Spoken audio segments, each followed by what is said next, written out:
he called Zhang a bastard and told him that he knew he had lied to him. With a serious look, he gave the order to his subordinates to catch the girl. Zhang simply stared at him and remained silent. Upon seeing the man with blue hair, the girl's expression changed drastically. She began to look at him, panicking and feeling terrified at the same time. She explained to Zhang that he had already taken everything the Luo family owned. After saying this, she asked the man why he wanted to kill her so badly. He calmly looked at her and asked if he really needed a reason. Upon hearing that she belonged to the Luo family, Zhang turned his head toward her and stared at her intently with a serious expression. Zhang and the girl were on the second floor of the abandoned warehouse, while the man with blue hair and his subordinates were on the first floor. She clenched her fist, extended one hand to the side, and stared at the man. She told him that if he killed her, the Luo family would never forgive him and would never let him live in peace. Zhang, standing behind her, dropped his arms to his sides and continued to watch the man silently. Hearing this, the man with blue hair burst into laughter. He asked her if she truly believed that a family like the Luo family was capable of such a thing. At that moment, his subordinates began to smile at the girl. With one hand on his waist, he lowered his head, placed the other hand over his face, and laughed at the thought that a second-rate family with a little money took themselves so seriously. He revealed to the girl that without the protection of the Zhao family and their ancestors 100 years ago, the Luo family would have been annihilated long ago. Upon hearing this, one of his subordinates unsheathed his sword, and the others began to laugh. Zhang Tai crossed his arms, stared at Zhang intently, and couldn't help but smile. After saying this, the man with blue hair removed his hand from his face, lifted his head, and with a serious look told her that in the eyes of the Z family, they were no different from humble peasants. He added that for him, they were just cattle that the Z family could slaughter. Hearing this, Zhang turned his head toward him and stared at him with a look filled with hatred. He couldn't help but become enraged, unable to believe that someone could be so arrogant. The man extended his hand forward, and his palm began to emit a powerful red energy that rose toward the sky. He looked at the girl and, with a smile, asked her what the Z family could investigate if there was nothing to find. Several seconds later, the energy he had released began to create a powerful barrier around the abandoned warehouse. This ability was called the Dragon Prison Formation of the Z family. The girl looked up at the sky, placed a hand on her chest, clenched her fist, and couldn't help but feel astonished and panicked. She now had no idea how she was going to escape. Zhang lifted his head and, upon seeing the barrier, couldn't help but be amazed. To him, the man with blue hair was someone very interesting. While Zhang and the girl were standing on the second floor of the abandoned warehouse, Zhang Tai unsheathed his sword, stared at the girl, and prepared to attack. He ordered the others to listen carefully to the young master and leave no one alive. The others responded with an understood. The man with blue hair, standing next to Zhang Tai, remained silent. Several seconds later, Zhang Tai prepared to attack, but at that moment, the man with blue hair stepped in front of him and raised his hand to stop him. He then stared at Zhang and, with a smile, told him that the girl from the Luo family must die today. He remained interested in Zhang, fully aware that he possessed the divine rank creation class. While still looking at Zhang, he explained to Zhang Tai that the creation class called Spiritual Master was a very rare profession. Unlike others, he knew what it was. He then reached out his hand to the side and, with a smile, decided to give Zhang the opportunity to obtain everything under the sky today. He extended his hand toward Zhang and ordered him to capture the girl in exchange for sparing his life, so he could serve the Zhao family. After saying this, he asked Zhang what he thought. Hearing this, the girl, who had her hands on her waist, couldn't help but be shocked. Zhang, on the other hand, dropped his arms to his sides and remained silent for several seconds. He then looked down at the ground, smiled, and praised him, saying that the bastards of the Z family were really good at making suggestions.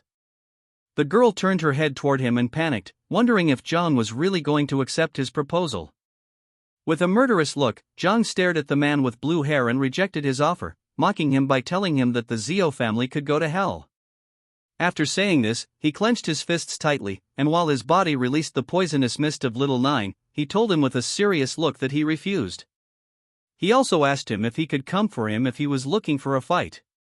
The girl turned her body toward Zhang, brought her hands close to her chest, and upon seeing his body surrounded by the poisonous mist, couldn't help but take a few steps back in terror.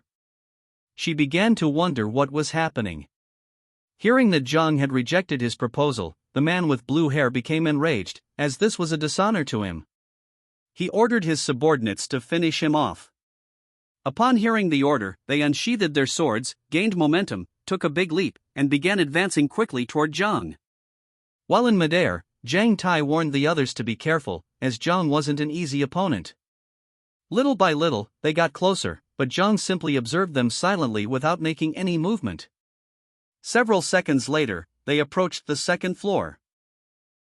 Zhang Tai, upon seeing that Zhang's body was surrounded by poisonous mist, revealed to the others that he could use poison and advised them not to attack directly. Seeing that they were ready to attack, the girl hid behind Zhang.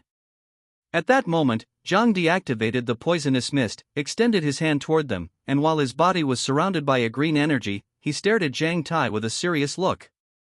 He revealed that not only could he use poison, but also the talent ability of his. Seeing this, the girl took several steps back, placed her hand on her chest, turned her head toward Zhang, and couldn't help but feel confused, as she didn't know what this power was. In the blink of an eye, several green spiritual roots began to emerge from the ground. Zhang Tai approached Zhang, grabbed his sword with both hands, and prepared to attack. But at that moment, he looked down at the ground and, upon seeing the spiritual roots, was shocked. He couldn't help but wonder what this ability was. The spiritual roots grew enormous and, in an instant, entangled around Zhang Tai and the others, rendering them immobile. They panicked, as they didn't know what was happening. Zhang, who had his hand extended toward them, revealed that his ability was the evolution of all things. Little by little, the spiritual roots began to tighten around Zhang Tai's body. He quickly grabbed the roots with his hands and stared at Zhang, unable to help but wonder what was happening. Seeing how strong the roots were, he realized that Zhang's class was of divine rank. He was also confused because he remembered that Zhang could use poison as well. Zhang Tai decided not to stand idly by. He unsheathed his sword, held it with both hands, and used all his strength to cut the roots around his body into pieces. Upon seeing this, the others began doing the same. He advised them to attack the roots since they were very fragile. The spiritual roots began to fall to the ground near the man with blue hair, who started pushing them away using his hands. It didn't take long for him to realize what was happening. With a surprised look, he shouted and called Zhang Tai an idiot, explaining that this was just a distraction. He added that Zhang was ready to attack. Zhang took advantage of Zhang Tai and the others being distracted to release the insects, which began to look at them with a penetrating gaze. While his body was surrounded by poisonous mist, he reached out his hand to the side, stared at them intently, and explained that it was already too late. The girl sat on the floor, resting her hand on it, and lifted her head. Upon seeing the insects, she was surprised. While Zhang Tai's subordinates were busy cutting the roots, the insects began to approach them. Zhang Tai turned his head to one side and, upon seeing the insects, his expression changed drastically. He couldn't help but sweat and feel shocked, wondering what these things were. The insects began to move at high speed and started attacking them. Zhang Tai blocked the attack using his sword, but unfortunately for him, the insects were so strong that, in a matter of seconds, they destroyed his sword. Upon seeing this, he was in shock, unable to believe that Zhang had actually destroyed his weapon. Upon closer inspection, he realized that it wasn't poisonous mist at all but rather summoned monsters. At that moment, an insect began to approach him from behind and prepared to attack. He lifted his head and, upon seeing this, was surprised. He started screaming and revealed to the others that this poisonous mist actually came from the monsters. He concluded that he couldn't dodge the attack. Zhang, who had his hand extended toward him and was controlling the insect, began to look at him with a murderous gaze and couldn't help but smile, as he had finally caught him. Just before the insect could attack Zhang Tai, someone approached him, put their foot on his shoulder, called him trash, and told him to get lost. Zhang Tai turned his head to the side and, upon seeing this, became somewhat confused. Zhang also became somewhat confused and amazed at the same time. This person was none other than the man with blue hair. He unsheathed his sword, grabbed it with one hand, gained momentum, took a big leap, and as he slowly advanced toward Zhang, he used the first form of King's 9 forms. By doing this, his body began to emit an orange aura. While John's body was surrounded by little Nine's poisonous mist, he simply remained silent. The girl, who was sitting on the ground next to him, put her hand in front of her mouth and became terrified. John lifted his head toward the man with blue hair and, upon seeing that he was faster than the poisonous mist, couldn't help but clench his teeth tightly and sweat. The man with blue hair used the secret technique of the Zeo family called chasing dragons. At that moment, a dragon made of spiritual energy manifested itself and began to stare at John. It clenched its teeth tightly and attacked him. The attack was so powerful that it destroyed the area where John was into pieces and created a smokescreen in the process. While holding the sword with one hand and extending it toward John, the man with blue hair stared at him fixedly and, with a smile, called him a bastard. He knew it was going to be difficult to deal with John, but luckily, his level wasn't very high, and his speed wasn't fast enough. He thought that by using this blade alone, he would be able to defeat him. But to his surprise, several seconds later, once the smoke cleared, his expression changed drastically. He was in shock, as he couldn't believe what his eyes were seeing. Luckily, John was still alive, thanks to the girl using her hidden profession ability called Earth Eternal Shield. She created a shield around them, but as she extended her hands toward the shield, it began to crack. She closed her eyes, and while blood came out of her mouth, she explained to John that she was in a lot of pain. John, who was standing behind her, began to look at her with a surprised and dumbfounded expression. He realized that she was actually a defensive type. The man with blue hair had forgotten about her, but now, seeing that she had blocked his attack using the shield, he couldn't help but become enraged.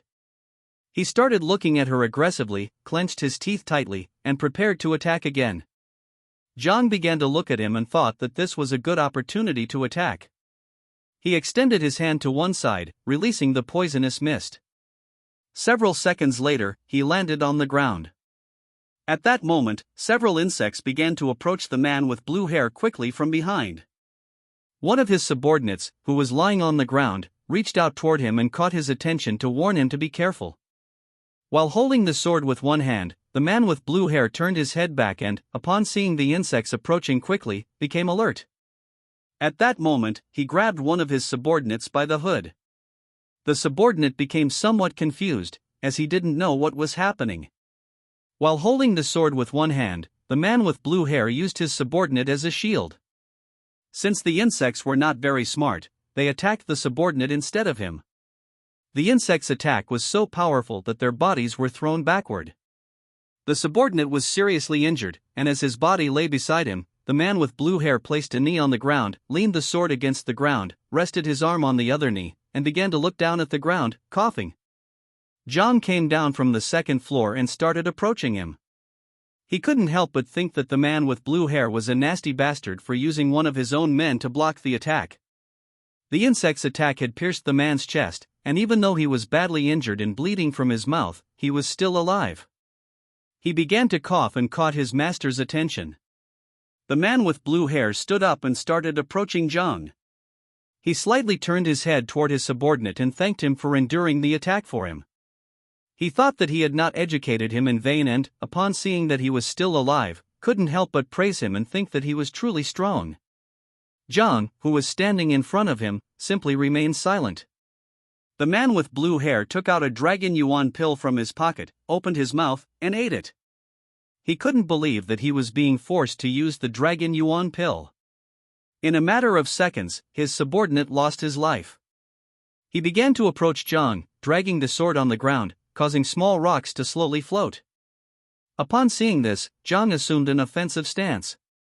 On the other side, the girl, sitting next to him and covering the wound on her arm with her hand, remained still.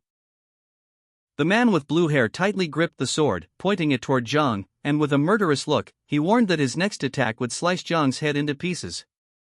John simply remained calm, looking at the man in silence, ready to face any attack. This is the end of the video. If you guys want to see the next part, don't forget to subscribe and like the video.